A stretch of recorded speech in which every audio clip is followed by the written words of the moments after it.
ఎక్కడ చూసిన గుడ్డు వెల్లుల్లి కారమే. పచ్చిమిర్చి ఏం పాపం చేసిందండి?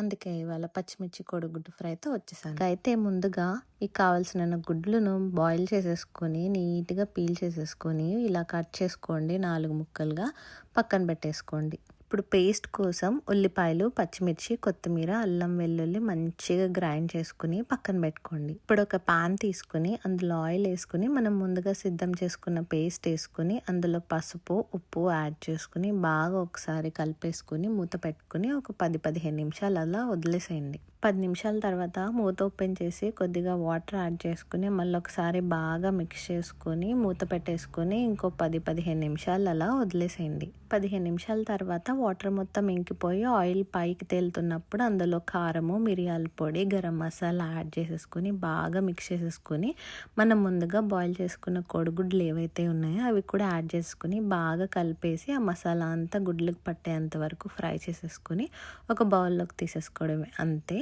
ఇది వేడి వేడి అన్నంలోకి అలా కొత్తిమీర గ్రేవీతో కలుపుకొని తింటా ఉంటే చాలా అద్భుతంగా ఉంటుంది. మీరు అస్సలు ఎక్స్పెక్ట్ చేయరు దీని టేస్ట్ని, అంత రుచిగా ఉంటుంది. ట్రై చేయండి. బాయ్ మరి.